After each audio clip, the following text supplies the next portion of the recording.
सुखदेव जी ने सुना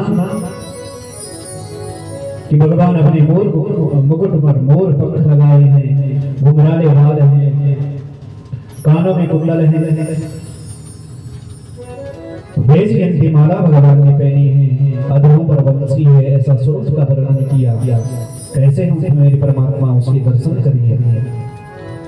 बरहा पेड़म नटवर वधु कर्णयो कर्णकारं विप्रदवासः कनककप संसैजयन्ती चमाला रन्ध्रान वेणोदरसुलयः पूरयदयो वृन्दारण्यं सपदरमणं प्राविशद्गीतिः। श्रृंगार का वर्णन किया भगवान कैसे मोर मुकुट पर मोर का पंख लगा है, मुकुट पर कुंडल लटके हैं भगवान के, अधरों पर वेणु है, वैजयंती माला भगवान की पहनी हुई, बालों के साथ गोचारण लीला कर रहे हैं मेरी परमात्मा। सुखदेव जी ने सुना और आंखें बंद कर दी। बोला मुझे क्या किसी का स्वरूप कैसा हो मुझे नहीं मतलब, कोई कैसा हो हमें क्या वही ब्रह्मा है जो देवताओं की हजारों वर्षों की तपस्या से सुलभ नहीं है? क्या वह प्रभु इतने सरल हैं? क्या प्रभु गोप ग्वालों के इशारे पर नाचते हैं? इतना सोच करके पुनः सुखदेव जी ने आंखें बंद कर दी। अब समाधि में मन लगे। शेष महेश गणेश दिनेश सुरेश आदि निरंतर ध्यान। फिर भी भगवान प्रसन्न नहीं होते हैं। नेति नेति कहकर वेद भी चुप थक जाते, एकदम मिथ्या कहकर वे चुप हो जाते हैं। दूसरी तरफ वही परमात्मा तही आए ऋच चोरिया छचिया बड़ी छाछ बिनाच नचाए। एक गोपी थी ना, एक गोपी थी, कन्हैया थोड़ा नाच ले, ताजी ताजी छाछ पिलाऊंगी, कन्हैया को कह रही है।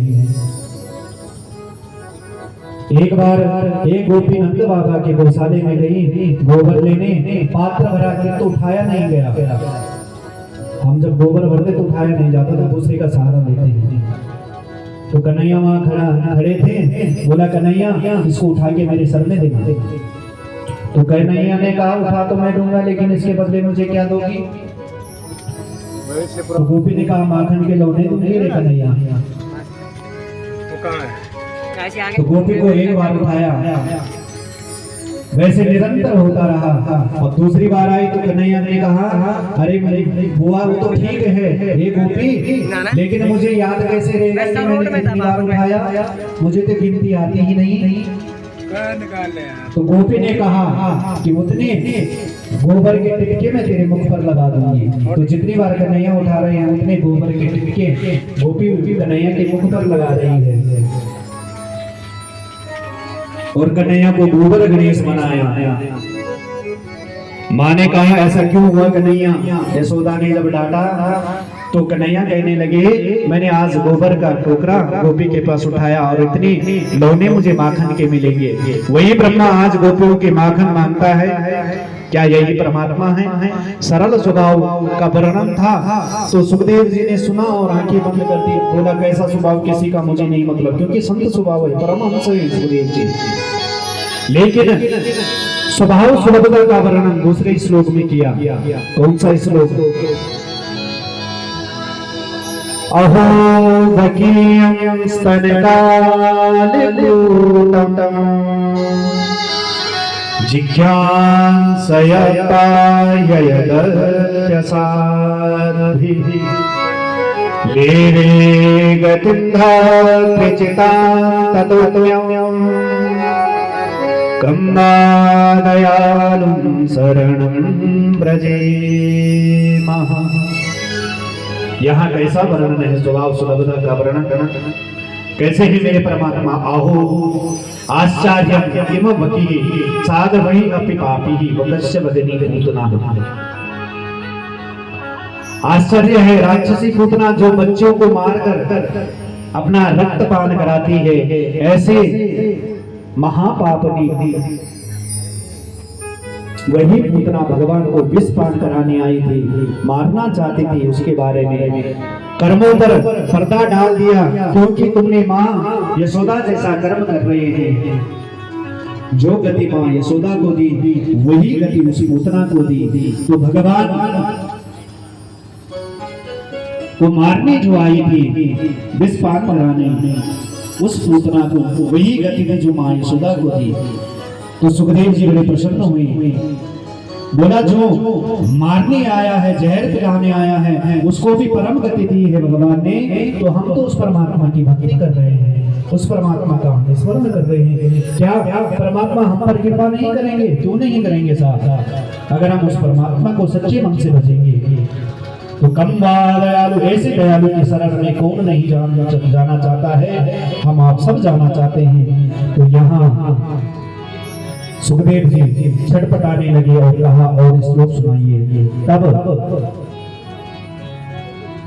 इन्हीं विलोकित अति अनुराग, भरवस ब्रह्म सतहि मन त्याग।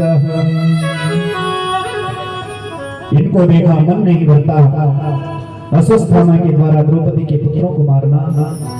यहाँ पर सुखदेव जी महाराज गए हैं और भागवत जी का अध्ययन करने लगे और आगे चलकर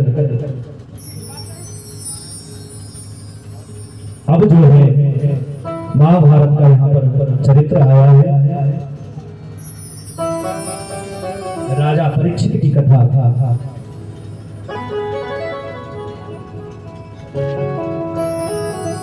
इससे पूर्व पहले हरिनाम संकीर्तन का करेंगे एक भजन प्रेम और भाव से। सीताराम राधे श्याम बोल करा, क्योंकि ये जीवन में राधे श्याम सीताराम जरूर बोले जल्दी।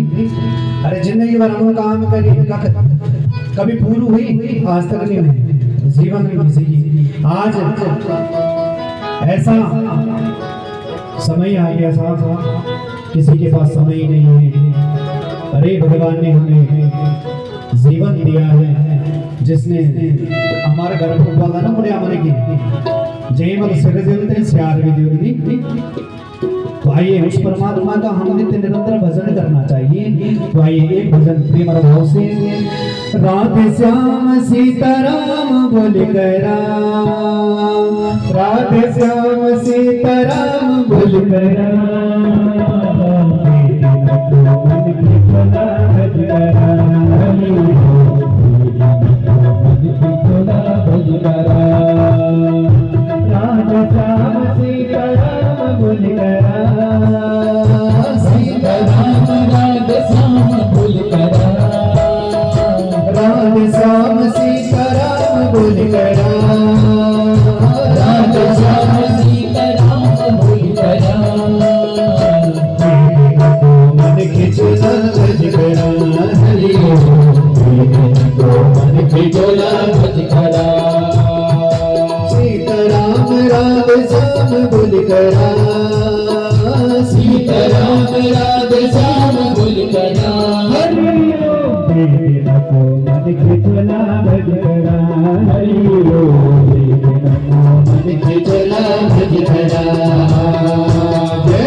झोला बज करा, हरि ओम, मन की झोला बज करा।